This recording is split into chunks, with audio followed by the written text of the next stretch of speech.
Hi, I'm Michelle Bingert, Managing Editor of Quality. I'm here today with Paul Lang of ASNT. He's the Executive Director of Global Certification and Accreditation for the association. He recently contributed to an article for Quality on liquid penetrant testing. So welcome, Paul. Thank you for joining us today. Thank you, Michelle. Good to see you today. Yeah, Glad you to too. be participating, with Quality Magazine and stuff. I think it's great. Good. Yeah, welcome. Glad you're here.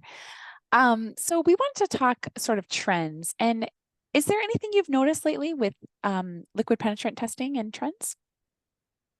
Sure. So I'll start by going backwards, let's say, for historical purposes, because when you ask the question, everybody kind of says, well, liquid penetrant testing hasn't changed in years. And true, from its early inception, it does the exact same thing. The framework for doing the test really has not changed. You clean the surface, you put the penetrant on, you let it sit, you wipe it off, you put the developer on, let it sit, wipe it off, look at the results. But what has changed over the years, and last 20 or so years, has been the materials we use and the techniques that we use. So even though we still have the same model framework, we have made great advances in the penetrant material that we use, and also the developer. Uh, so they're made with sensitivities now to be able to look for various types of defects on the surface of materials, safer for the environment, safer for the individual. So they're tailored now very specifically to the new materials, the technology that's going on around us. So I think even though the framework for the method has stayed mostly the same, the penetrance, the materials, the techniques that we're using in that has really advanced to get us really what we're looking for within a liquid penetrant test. Mhm. Sounds good. I know in the article you mentioned too that it was one of the first certifications NDT professionals usually get. You want to It's touch on that? typically is because, like I prefaced it in the very beginning, was it's kind of simple. It's simple, like I said in the article, if you are very strict to the script. Now, if you deviate from the simple steps that are written there, it really does throw off the test and you really don't get the results you're looking for. So though it's one of the easier ones, it's not as glamorous as UT phased array or RT, it is still widely used. It's widely effective, but it really must be done correctly in order to get the results you're looking for. Mhm. Yeah, that makes And sense. So that's why many. I'll probably end every question because I'll hammer this away. Training, experience, qualification, certification are absolutely a must in the NDT industry for any of the methods that we do. Mhm. And this helps get that high quality result you're looking for when you're doing these type of tests. Definitely. Yeah, I know. The procedures and the processes are so important for all these tests. It's not like you wing it or something. Yeah, So right. That is true. uh-huh. Okay. So then the next question I wanted to ask was about just sort of NDT in general. Are Mhm. there any things you think quality professionals should know about NDT today? Um, Yes. So some of my background is in quality, actually, in auditing Mm. and stuff. So I Oh, could okay. probably say from the quality aspect, right off would be you have to be aware of the technology advancements that are done within these methods, particularly the methods that you're using within your organization or the product that you're testing. I think that is number one to make sure you're aware of that or have the people around you, the subject matter experts that are up on those type of advancements in the technologies, the methods, so your organization can keep current. Um, you also have to have a good understanding of the requirements, the standards around that. Again, I'm going to hammer away training, experience, and the qualification of your personnel is a must. And how do these methods fit into your quality management system?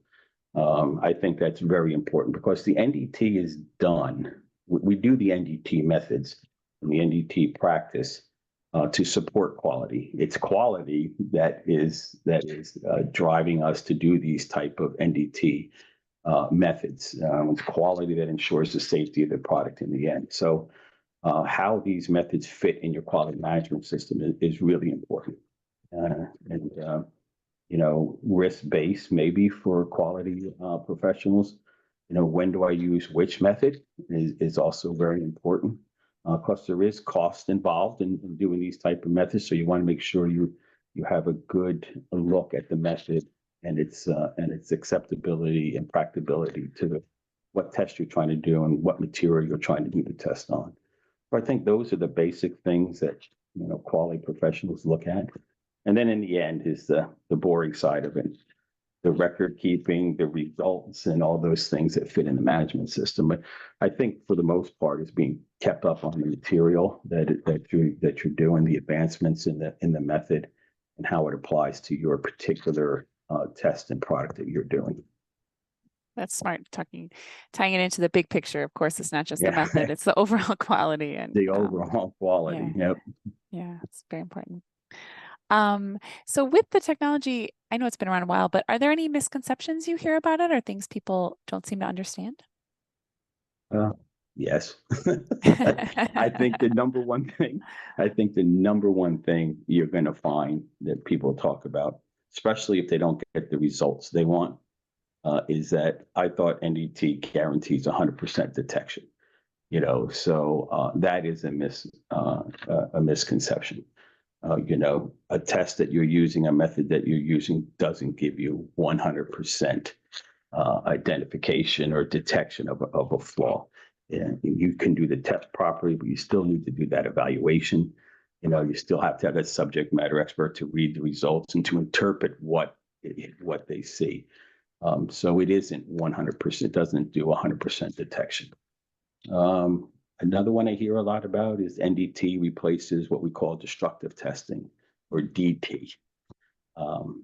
It doesn't do that either. There are instances and proper materials and stuff that need a destructive test done to it, meaning you actually destroy the piece that you're looking at in order to get its value and to look at its results and everything. They most times do that in a process for an assembly type deal where you do lots of things. You have multiple of these specimens. You destroy one to make sure you have the results, and you can do some non-destructive testing on others. But non-destructive testing doesn't replace destructive testing in all cases. And also, it's not, I think the other big one maybe is NDT is always looked as non-intrusive. So you don't hurt the material you're looking at. That's not always the case. There may be some preparation or some things that you have to do the material where it's, you would say, a little intrusive, maybe it has some intrusiveness to it, but it doesn't destroy the material, but it isn't, in some instances, totally non-intrusive. I think those are the big misconceptions. I think the final one is probably, I would say, for here would be that all test methods can be used on all type of situations. And obviously, just by the amount of methods we have out there today, that is not the case. These NDT test methods are done for specific things, and they're not interchangeable in most cases. That's why quality people and subject matter experts, they pick the particular method they need to make sure they get the results and everything that they're looking for out of the material. Mm-hmm. I think those are the biggest misconceptions that you have to keep an eye on for NDT. That makes sense. Yeah, it would be funny if you could just sort of pick whichever one you want instead of looking closely at what the application would require. So. Yeah, it's we want to look deep into a material, a surface type of material method. It's just not going to be the way to go. So yeah. Yep. I guess if you were certified in a certain technique, you might think, oh, well, we should just use this technique on everything. That'll be easier for me. Well, yeah, and that's comes with the advancement in technology and everything that when technology advances, all these methods are relooked at again about how they move with that new technology. Do changes need to be made and stuff. And I think for liquid penetrant testing, which the article is on, there is movement in there with the different types of materials and penetrants you use, and that's seen all the time. So as soon as new technology comes out, the methods applicable to it automatically get looked at again about how it's being utilized and what changes need to be made. it reminds me of the different industries that are really growing, like the EV market or, additive, and then all the different testing methods that go along with those. So, Yeah, and that brings me back to the point for the quality professionals, making sure you have the method for your specific industry and stuff, because they cross industries. And there's subtle changes depending on industry or what you're looking for at times. So it's always important to make sure you have the method and the technique and the process for how to do that specific to the industry that you're using. makes sense. And then kind of along those lines, are there any tips you'd give people who are using liquid penetrant testing and how to use it most effectively? Follow the script. I tell it sounds very simple, but No improvising. it can get lost when you're doing it, a lot and quickly and stuff.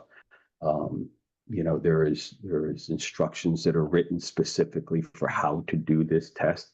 And I tell everyone that does it, whether they're new to it or they've been doing it for years, if you want the right outcome so that you're able to evaluate, you cannot deviate from the script.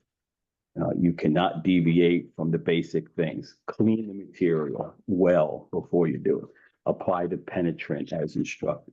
Let it sit or dwell as instructed. That whole process, that you go through, we call it sometimes stepwise. You have to go through these steps, and they have to be done in this order and this way, in order to get the results you need to be able to say, yes, you can find defects and not find defects, and whether they're there or not there. So it's simple, but it's missed a lot. Is follow the script. Do not deviate. Makes sense. I can see, like you said, if someone's rushing, they're trying to get through a big batch of things and just sort of cut corners. It can move. It could, you're looking at your watch and it could be close, and you wipe and do it. And some cases you may be okay, some cases not. But once you start doing those things, then it isn't consistent. You don't get a consistent result. You're not able to evaluate these things consistently. So that's why these procedures are put in place, and it's really impressed upon the technician. Follow the procedure. I hope someone who's thinking of shortening the time, looking at their watch, thinks, well, what would Paul say here? I better wait. Yeah, it is. And those that are trained and have the experience and the quals and stuff, I'll continue to say that they understand, what would happen when they start manipulating those type of things. So even though you have great knowledge in that area, and you've been doing a lot, strictly follow the script, and you can't go wrong for the evaluation. Makes sense. Good information. So for people who are looking at new equipment, is there anything you suggest when they're considering what to get or evaluating? So we'll do equipment let's say overall, for NDT methods, because there's all types of equipment out there. The first is, you have to have a good understanding of the application requirements that you're using. You have to narrow down your equipment for the application that you're specifically doing. And then it's the technology. Does it meet the technology needs that you have, and the tests that you're trying to conduct? Is it expandable? Does it have features that 5 years down the road, as we can tell right now, the way technology is going, specifically now, when we talk about the changes that happen, and we'll go back to liquid penetrant testing, just for this example, you would have never thought some years back that we were talking about this type of method being digital. But with automation and everything, you're able to pull a digital view of that test out now. Now that digital can be looked at anywhere. Be looked at halfway around the world. It can be used to make other decisions. So the equipment you're buying, is it expandable? Will it look at, the future of that? And I think the last biggest thing is cost and budget. What that always comes into play. So what does your budget have for it? What is the cost to it? And is it going to give you the value you need for what you have? I tell people, go to ASNT. They have a great catalog book there. It has all kinds of equipment manufacturers and everything in there that you're able to filter through and take a good look at the equipment you're looking for. But it all starts with the very first one. You have to know the application requirements. What are you trying to accomplish? And then you go from there. Yeah, it makes sense. Step one before you consider, budget and all that other stuff. So the step one is to know that, because immediately it's, well, how many things can I get done with this equipment? Which is a good and fair question to ask, but it has to meet your basic need first. And then what else can it do for me that's a benefit to my organization in the testing that I'm doing? And then you build out from there. Is it scalable? Can I use it for other things? Will it be, is it software oriented so I can move information and data? All those things come into play in the cost and budget, but you got to know what you want to do first. And that's most important. Definitely. Sounds good. So those were my basic questions for you today, but is there anything else you want to mention or include about the technology?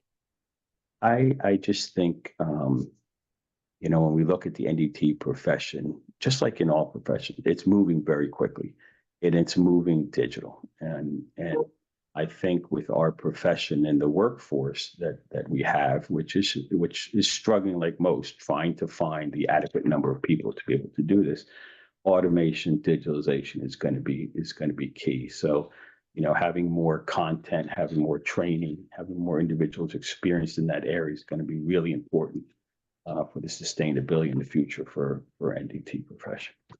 And I'm going to end with this: training, experience, quality, and certification. I am a firm believer for a good, well-rounded NDT profession. You should have independent third-party certification as a baseline for individuals, so that the entire industry has a good pool of basic certified individuals that they can take and use in advanced techniques and to be able to do specific testing that's unique for their organization. So I'll kind of leave it in there. Training, experience, quality, certification, very important in this industry. Very important. Yeah. Amen. Definitely. That all makes sense. I'm sure that'll resonate with our audience. So okay. Great. Well, thank you so much for your time, Paul. We really appreciate it. For people who want to learn more, they can read Genevieve Dicing's article on the subject. It's called The Current State of Liquid Penetrant Testing. So thanks again for your time today. We really appreciate it, Paul. Can I make one plug then? Yes, please. If they want to know about training, the experience requirement certification, then I would suggest they go to ASNT Certification and look at the programs we have and the training and everything that's out there for individuals in the profession. And with that, it was a great time with you, Michelle. I greatly appreciate the time talking with you. Yeah. Thank you, Paul. You too. Very nice to chat. Okay. All right. Take care. Have a good rest of your day. You too. Bye-bye. Bye-bye.